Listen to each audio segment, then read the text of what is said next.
আসসালামু আলাইকুম। কবরস্থানের বাহিরে লেখা ছিল, শেষ মঞ্জিল তো তোমার এটাই। আসতে না আসতেই তো জীবনটা কেটে গেল। কি পেলে তুমি এই দুনিয়া থেকে? কিছুই না। দেখতে দেখতে সবাই তোমাকে ছেড়ে চলে গেল। কবরের ডাক। তুমি কি কখনো আমায় মনে করেছিলে? তাহলে শুনো, আমার মধ্যে গহীন অন্ধকার, নামাজের আলো সাথে নিয়ে এসো। আমার মধ্যে অস্বস্তি বিদ্যমান, তাই কোরআন তেলাওয়াত সাথে নিয়ে এসো। আমার মধ্যে আছে বিষাক্ত পোকামাকড়, সাপ বিচ্ছু, তাই সাথে করে রাসূল সাল্লাল্লাহু ও আহলে বায়তের প্রেম নিয়ে এসো। আমার মধ্যে আছে আগুন, তাই খোদাভীতির শীতল পানি নিয়ে এসো। মেসেজটি নিজের মোবাইলে সংরক্ষিত কন্টাক্টে সব মুসলিম ভাই বোনদের সেন্ড করুন। কে জানে, হয়তো কেউ আমল করাতে আপনারও গুনাহ মাফ হয়ে যেতে পারে।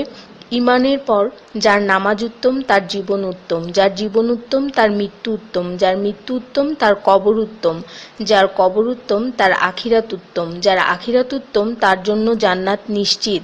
সো ডোন্ট মিস নামাজ। সোয়াবের জন্য হলেও অন্ততপক্ষে একজন বন্ধুকে তো অবশ্যই এই মেসেজটি সেন্ড করুন। আল্লাহ আমাদের উপর সন্তুষ্ট হন, আমিন। 5 জায়গায় হাসাহাসি করা সাধারণ গুনার চেয়ে 25 গুণ অন্যায়। 1. কবরস্থানে, 2. জানাজার পিছনে, 3. কোনো মজলিসে, 4. কোরআন তেলাওয়াতের সময়, 5. মসজিদে। শুধু একবার কাউকে পাঠান, অনেক মানুষ এসব গুনাহ করা থেকে বেঁচে যাবে। একা আছেন, আল্লাহকে স্মরণ করুন। কষ্টে আছেন, মুহাম্মদ ও আলে মুহাম্মদের উপর দরুদ পড়ুন। মন খারাপ থাকলে ইয়া হাইয়ু ইয়া কাইয়ুমও পড়ুন। টেনশনে থাকলে ইয়া রাহিমও পড়ুন। ফ্রি থাকলে মেসেজটি ফরওয়ার্ড করুন। হে আল্লাহ, আমার উপর এবং তোমার নবীর উম্মতের সকল সদস্যদের উপর তোমার রহমত বর্ষণ করো, আমিন।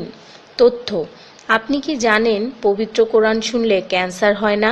আর যদি ক্যান্সার সেল শরীরে থেকেও থাকে তাহলে তাও মারা যায়। দীর্ঘ সময় ধরে আল্লাহকে সেজদা দিলে জ্ঞান ও বুদ্ধিশক্তি বাড়ে। মাথা ব্যথার সমস্যা হয় না, চুল পড়া দূর হয়ে যায়।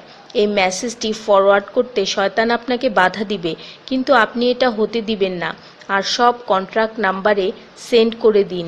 কোরআন ও নবীর সুন্নত ও তার সম্মানিত সাহাবী এবং আহলে বাইতের অনুসরণ করুন। ক্যান্সার একটি ভয়ঙ্কর রোগ। অনেক মানুষ আছে যারা নিজেরাই এটাকে দাওয়াত দিয়ে নিয়ে আসে। ছোট অথচ সাধারণ কিছু পদক্ষেপ গ্রহণ করলেই এই রোগ থেকে বাঁচা যায়। বেশিরভাগ মানুষ খাবারের পরপরই পানি পান করে নেয়। খাবারের পর পানি পান করলে রক্তে বিদ্যমান ক্যান্সারের জীবাণু থেকে তৈরি হওয়া ক্যান্সার সেলগুলোকে অক্সিজেন সরবরাহ করে। নবী পাক সাল্লাল্লাহু বলেছেন, খাবারের আগে পানি পান করা শেফা।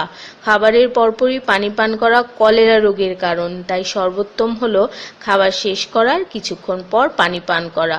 তিনি আরও বলেছেন, 1 চিমটি লবণ খেয়ে খাবার শুরু করো আর 1 চিমটি লবণ দিয়ে খাবার শেষ করো। এ কথাগুলো তাদেরকেও জানিয়ে দিন যারা আপনার কাছে জীবনের চেয়েও প্রিয়। যদি কোনো ব্যক্তি ঘুমানোর সময় 21 বার বিসমিল্লাহির রহমানির রহিম পড়ে, আল্লাহ তখন ফেরেশতাদেরকে হুকুম দেন এই ব্যক্তির প্রতিটি নিঃশ্বাসের বদলে নেকি লেখা হোক। আপনার মোবাইলে যত নাম্বার সেভ করা আছে তাদের সবাইকে এটা ফরওয়ার্ড করুন, আর তখন দেখবেন কত মানুষ আপনার কারণে বিসমিল্লাহ পড়ছে। শেফা আর শেফা। রোজ একটা করে আপেল, নো ডক্টর। রোজ 4টা বাদাম, নো ক্যান্সার। রোজ একটা লেবু, নো ফ্যাট। রোজ 1 glass milk, no bones problem. রোজ 12 গ্লাস পানি, নো স্কিন প্রবলেম। রোজ 4টা খেজুর, নো উইকনেস। রোজ 5 ওয়াক্ত নামাজ, নো টেনশন। রোজ কোরআন অর্থসহ তেলাওয়াত, happy and happy. So don't stop forward please.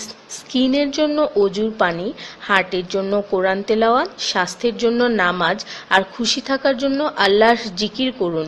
জেনে রাখবেন, ভালো কথা প্রচার করা সৎকার সমতুল্য, সাথে 30 লাখ নেকি